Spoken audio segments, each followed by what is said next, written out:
இந்த 39 நாள்ல எனக்கு நடந்த மாற்றங்கள் அப்படின்னு பார்த்தீங்க அப்படின்னா, என்னுடைய ஜீரண சக்தி ரொம்ப ஃபாஸ்ட்டா இருக்குது. இப்போ முன்னெல்லாம் வந்து சாப்பிட்டா ஒரு மாரி மசன்னு மந்தமா ஒரு மாரி இருக்கும்.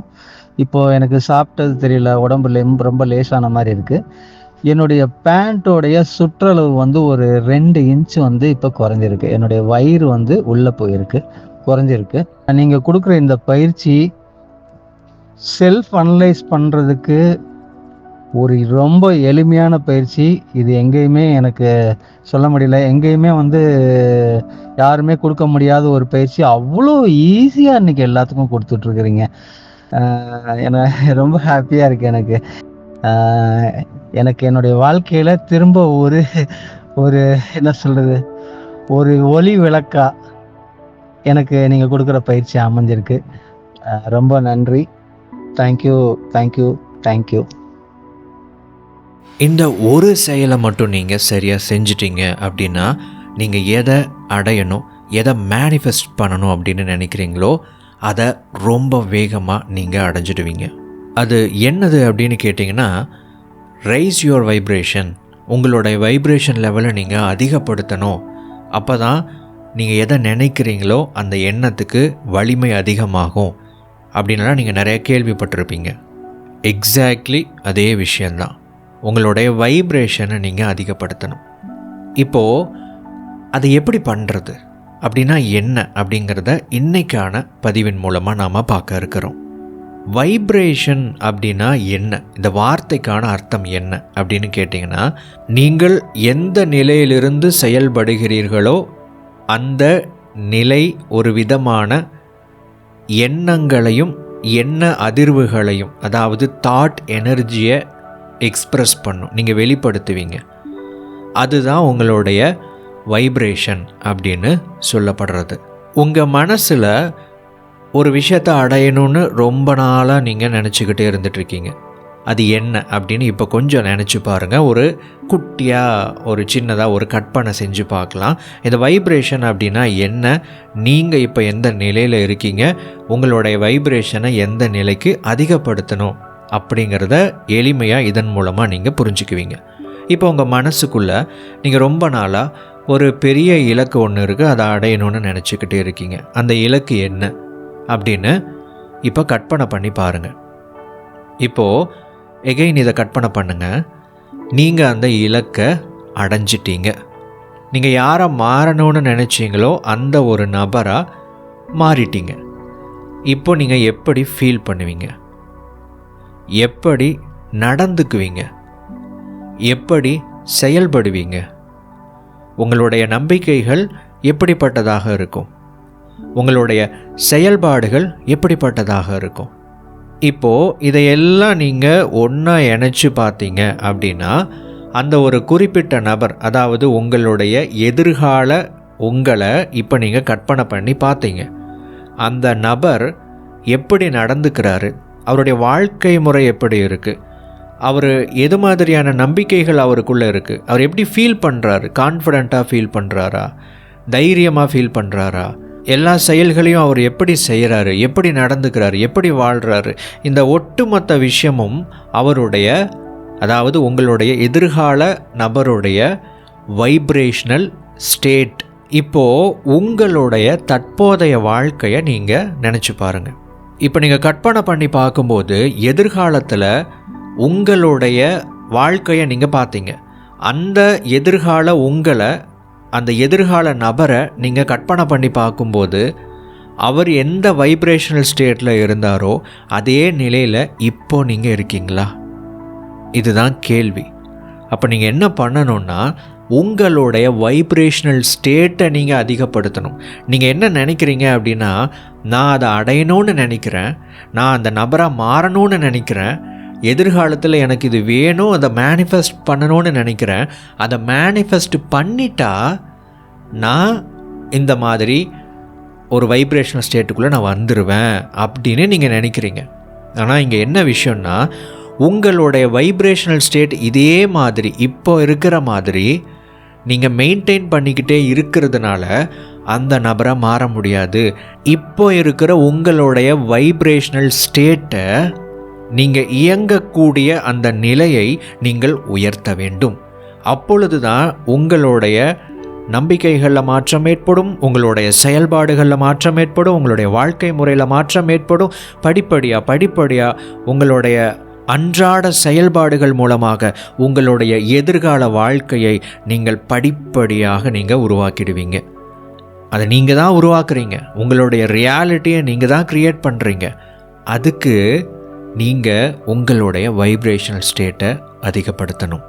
இந்த வைப்ரேஷனல் ஸ்டேட் ஆனாலும் சரி, மேனிஃபெஸ்டேஷன் ஆனாலும் சரி, லா ஆஃப் அட்ராக்ஷன் ஆனாலும் சரி, இது மூணுமே ஒரு 3 விதமான நிலைகளில் செயல்படுது.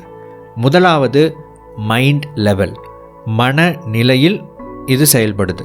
ரெண்டாவது ஃபிசிக்கல் லெவல், கண்களால் பார்க்கக்கூடிய விஷயத்தில் செயல்படுது. அதாவது இந்த உலகத்தில், உங்கள் வாழ்க்கையில், உங்கள் வாழ்க்கை முறையில், உங்கள் உடம்பில் இப்படிலாம் எடுத்துக்கோங்க. மூன்றாவது மெட்டாஃபிசிக்கல் லெவல், அதாவது எனர்ஜி லெவலில் இது செயல்படுது. நிறையா இந்த ஈர்ப்பு விதி பயிற்சிகளை ஃபாலோ பண்ணுறவங்க அல்லது அதை பற்றி சொல்கிறவங்க பாசிட்டிவாக ஃபீல் பண்ணுங்கள், நெகட்டிவாக ஃபீல் பண்ணாதீங்க, கிராட்டிடியூட் எழுதுங்க. இதெல்லாம் எதற்காக சொல்கிறாங்க அப்படின்னு கேட்டிங்கன்னா, உங்களுடைய மனநிலையில் ஒரு மாற்றத்தை கொண்டு வருவதற்காகத்தான், உங்களுடைய மைண்டோட வைப்ரேஷனை உயர்த்துவதற்காகத்தான் இதெல்லாம் பண்ணுங்க அப்படின்னு சொல்கிறாங்க. பட் ஒரு மனிதனுடைய செயல்பாடுகளை எடுத்துக்கிட்டோம் அப்படின்னா, இப்போது ஒரு சிலர் நெகட்டிவான ஒரு சிச்சுவேஷனில் மாட்டி இருக்கும்போது, உதாரணத்துக்கு கடன் எடுத்துக்கோங்க. கடனில் ஒரு நபர் ரொம்ப அதிகமாக மாட்டி இருக்கும்போது அவர் விருப்பப்படுற விஷயம், அடையணும்னு நினைக்கிற ஒரு விஷயம் என்னவாக இருக்கும்? நிச்சயமாக அது பணமாகத்தான் இருக்கும். இப்போது அந்த நபர் தன்னுடைய கடனில் இருந்து வெளியே வருவதற்காக இந்த ஈர்ப்பு விதியை பயன்படுத்தலாம் அப்படின்னு சொல்லிட்டு முடிவு பண்ணிவிட்டு மேனிஃபெஸ்டேஷன் டெக்னிக்ஸை எல்லாத்தையுமே பயன்படுத்துகிறாரு. லா ஆஃப் அட்ராக்ஷனுக்கான பயிற்சிகளை பண்ணுறாரு. பிரபஞ்சம் எனக்கு தேவையான பணத்தை கொடுத்துருச்சு, அந்த மாதிரிலாம் நிறையா என்னென்னமோ பண்ணுறாருன்னு வச்சுக்கோங்க. இப்போது இவர் விரும்பக்கூடிய அந்த பணத்தை இவர் அடைஞ்சிட்டாரு அப்படின்னா இவர் கடைசியில் எப்படி ஃபீல் பண்ணுவார்? நம்ம எல்லாருமே நினைப்போம் சந்தோஷமாக ஃபீல் பண்ணுவாருன்னு சொல்லிட்டு. அஃப்கோர்ஸ் சந்தோஷம் இருக்கும், ஆனால் அந்த சந்தோஷத்தோடு சேர்த்து அப்பாடா தப்பிச்சண்டா அப்படிங்கிற ஒரு விடுதலை உணர்வு அவருக்குள்ளே இருக்கும். இப்போது அவருடைய அந்த விருப்பத்தை எடுத்துக்கிட்டோம் அப்படின்னா, விருப்பம் அப்படிங்கிறது என்ன அப்படின்னு முதல்ல நமக்குள்ளே ஒரு தெளிவுபடுத்திக்கிறது அவசியம்.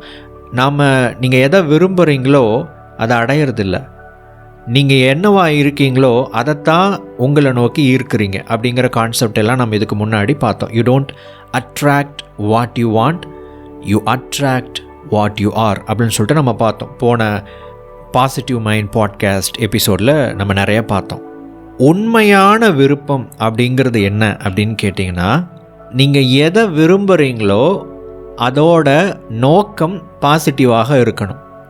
உதாரணத்துக்கு, அந்த கடன் பட்ட நபர் நிறைய பணம் வேணும் அப்படின்னு விரும்புகிறாருன்னா அவருடைய நோக்கம் என்னவாக இருக்குன்னா, கடன் அப்படிங்கிற பிரச்சனைகளுக்கான தீர்வு தான் அவர் தேடுகிற பணம் அப்படிங்கிற மாதிரி இருக்கும்.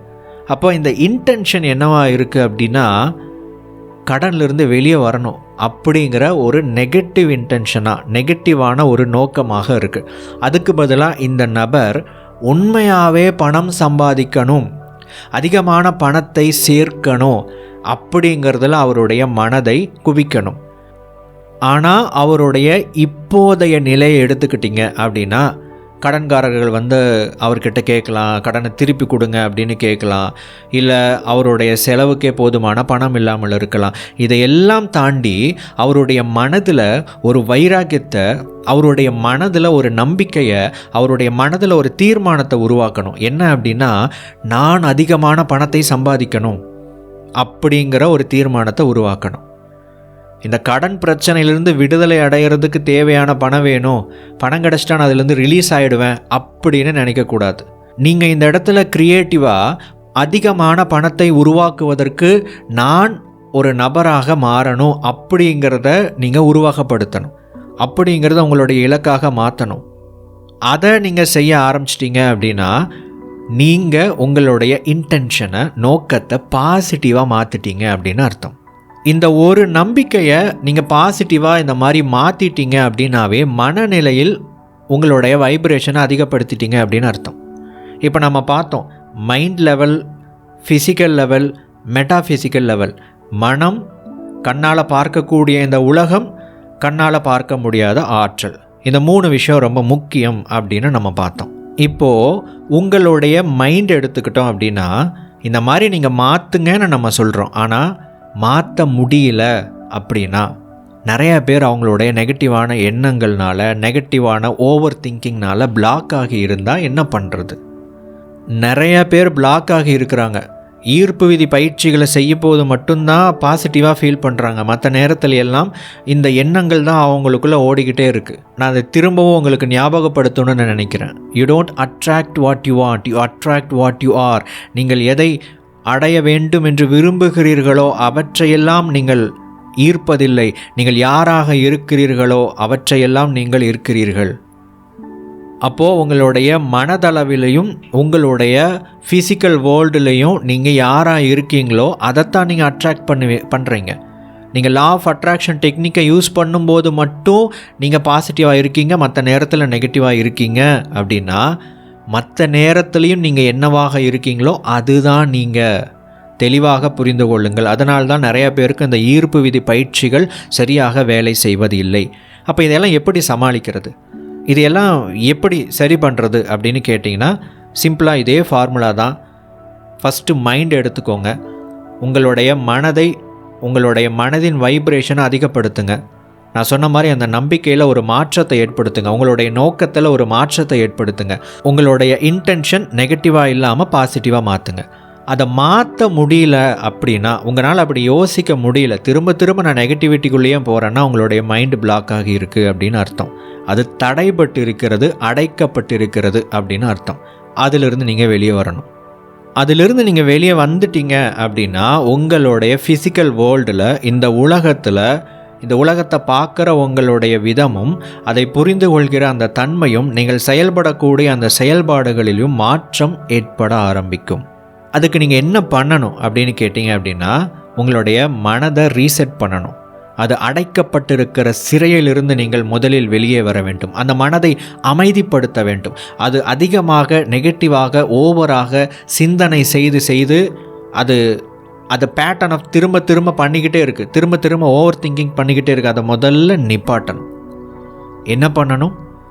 தியானம் செய்யுங்கள். மெடிடேஷன். இந்த மெடிடேஷன், தியான பயிற்சியை உங்களுடைய வாழ்க்கையினுடைய அன்றாட ஒரு செயல்பாடாக மாற்றிக்கோங்க.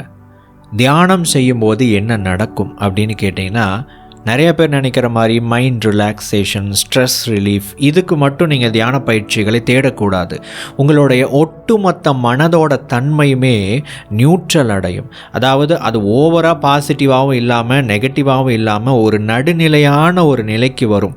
அப்போது மைண்டை உங்களால் கண்ட்ரோல் பண்ண முடியும். மைண்டை கண்ட்ரோல் பண்ணுறது அப்படின்னா என்னென்னா, மனம் எப்படி செயல்பட வேண்டும் என்று நெறிப்படுத்துவது. இது இப்படி தான் நடக்கணும், இதைத்தான் நீ யோசிக்கணும், இப்படி செயல்படு, இப்படி பண்ணாத அப்படின்னு சொல்லிட்டு, அதற்கு நீங்கள் எது மாதிரி விரும்புகிறீர்களோ அந்த விருப்பத்திற்கு ஏற்றாற்போல் உங்களுடைய மனம் நடந்து கொள்வதற்கு, செயல்படுவதற்கு நீங்கள் நெறிப்படுத்துறது தான் இந்த கண்ட்ரோல் பண்ணுறது அப்படின்னு நான் சொல்கிறேன். ஸோ இந்த பயிற்சிகளை, மெடிடேஷனை தொடர்ச்சியாக நீங்கள் பண்ணிக்கிட்டே இருக்கிறதன் மூலமாக உங்களுடைய மனதின் மேலே ஒரு கட்டுப்பாடு கிடைக்கும். அதனால் ஈஸியாக அதை நெறிப்படுத்தி விட முடியும். அதுக்கப்புறம் நீங்கள் இந்த ஈர்ப்பு விதி பயிற்சிகளை பயன்படுத்தும் போது என்ன நடக்கும்னா, உங்களுடைய மனதோட வைப்ரேஷனல் ஸ்டேட் உயர்ந்து இருப்பதனால ஆட்டோமேட்டிக்காக உங்களுடைய எண்ணங்கள் ஆற்றலாக தாட் எனர்ஜியாக கன்வெர்ட் ஆக ஆரம்பிக்கும். உங்களுடைய மனதிற்குள் இருக்கக்கூடிய எண்ணம் மனதை விட்டு என்ன ஆற்றலாக வெளியேற்றப்படும் போது, அது பிரபஞ்சத்தில் கலக்கும்போது பிரபஞ்ச ஈர்ப்பு விதி உங்களுக்கு சாதகமாக செயல்படும். நீங்கள் என்ன எண்ணத்தை போட்டிங்களோ அது விதையாக மாறி விருட்சமாக மாறும். அது நடக்க ஆரம்பிக்கும். இதுதான் ஈர்ப்பு விதி, எளிமையாக சொல்லணும் அப்படின்னா. இது நடக்கணும்னா உங்களுடைய மனதிலிருந்து தொடங்க வேண்டும். உங்களுடைய மனதின் நிலையை நீங்கள் உயர்த்த வேண்டும். இதோட இன்னும் அடுத்த நிலைக்கான பயிற்சிகளை தான் நம்ம யூடியூப்பில் ஏற்கனவே போட்டிருக்கிறோம். 7 ஆற்றல் மையங்களுக்கான பயிற்சிகள். இந்த பயிற்சிகளை நீங்கள் செய்யும்போது உடனடியாக உங்களுடைய மனம் ஒரு நடுநிலையான நியூட்ரலைஸ்டு ஸ்டேட்டுக்கு வரதை உங்களால் ஃபீல் பண்ண முடியும். ஏன் அப்படின்னா, நீங்கள் டைரெக்டாக மைண்டுக்கு பயிற்சி கொடுக்கும்போது, மூச்சை கவனிக்கிறதோ இல்லை ஆல்ஃபா தியானமோ இது மாதிரியான பயிற்சிகளை செய்யும்போது, திரும்ப நீங்கள் அந்த தியானத்தை விட்டு எழுந்து வெளியே போகும்போது உங்களுடைய பழைய நம்பிக்கைகளும் பழைய எண்ணங்களும் பழைய நடவடிக்கைகளும் திரும்ப உங்களுக்குள்ளே வர ஆரம்பிச்சிடும். ஏன்னா இது ஆற்றல் ரீதியாக ஏதாவது ஒரு இடத்துல உங்களுடைய மைண்ட் பிளாக் ஆகி இருக்கும். அதை நீங்கள் சரி பண்ணணுன்னா 7 ஆற்றல் மையங்களை சரியாக பேலன்ஸ் பண்ணிட்டீங்க அப்படின்னா உடனடியாக உங்களுடைய மைண்ட், உங்களுடைய மனம் எதில் சிறைப்பட்டு கிடைக்கிறதோ அதிலிருந்து வெளியே வந்துவிடும். அது வெளியே வந்துருச்சு அப்படின்னா நியூட்ரல் ஆயிரும். அதுக்கப்புறம் நீங்கள் மைண்டுக்கான பயிற்சிகளை கொடுக்க ஆரம்பிச்சிங்க அப்படின்னா ஈஸியாக உங்கள் மனசை அமைதிப்படுத்த முடியும். நான் சொன்ன அந்த கட்டுப்பாடு, நெறிப்படுத்துதல் இது எல்லாமே உங்களுக்கு இயல்பாக நடக்க ஆரம்பித்து விடும். அந்த பயிற்சிகள் ஏற்கனவே நம்ம எபிக் லைஃப் சேனலில் பிளேலிஸ்ட்டில் போட்டிருக்கு. எக்கச்சக்கமான நபர்கள் அதை செய்து பயன்படுத்தி கொண்டிருக்கிறார்கள். பயிற்சி செய்து கொள்ளுங்கள். இதற்கு அடுத்த நிலைக்கான பயிற்சிகள் அடிப்படையிலிருந்து படிப்படியாக இந்த யூடியூப்பில் பப்ளிக்காக கொடுக்காத பயிற்சிகளையும் நீங்கள் பெற்றுக்கொள்ளணும், நீங்கள் ப்ராக்டிஸ் பண்ணணும், கற்றுக்கணும் அப்படின்னு நினச்சிங்க அப்படின்னா நம்ம எபிக் லைஃபோட வாட்ஸ்அப் கம்யூனிட்டியில் நீங்கள் இணைஞ்சிக்கலாம். ஜூலை 1ஆம் தேதியில் இருந்து 2வது பேட்சுக்கான பயிற்சியை நாம் தொடங்க போகிறோம். நீங்கள் விருப்பப்பட்டீங்க அப்படின்னா இணைந்து கொள்ளலாம். ஸ்க்ரீனில் தெரியக்கூடிய என்னுடைய வாட்ஸ்அப் நம்பருக்கு மெசேஜ் போடுங்க. குரூப்பில் இணைவதற்கான லிங்க் உங்களுக்கு ஆட்டோமேட்டிக்காக கிடைக்கும். அதில் இணைந்து கொள்ளுங்கள், காத்திருங்கள். பயிற்சிகள் ஆரம்பிக்கும். நீங்கள் பாட்டுக்கு அப்படியே செஞ்சுட்டு போயிட்டே இருக்கலாம். இது ஒரு கம்யூனிட்டி. அதாவது இந்த பயிற்சிகளே உங்களுக்கு தகுந்தாற் போல் வடிவமைப்பதற்கு நீங்கள் எனக்கு ஃபீட்பேக் கொடுக்குறீங்க. நாம் இதில் டிஸ்கஸ் பண்ண போகிறோம், ஒன்றாக சேர்ந்து பயணிக்க போகிறோம். அதனால தான் இதை நாம் கம்யூனிட்டி அப்படின்னு நம்ம சொல்கிறோம். இதில் இணைந்து கொள்வதற்கு நீங்கள் விருப்பமுடையவராக இருக்கிறீங்க அப்படின்னா ஸ்க்ரீனில் தெரிய என்னுடைய வாட்ஸ்அப் நம்பருக்கு ஒரு செய்தி அனுப்புங்க.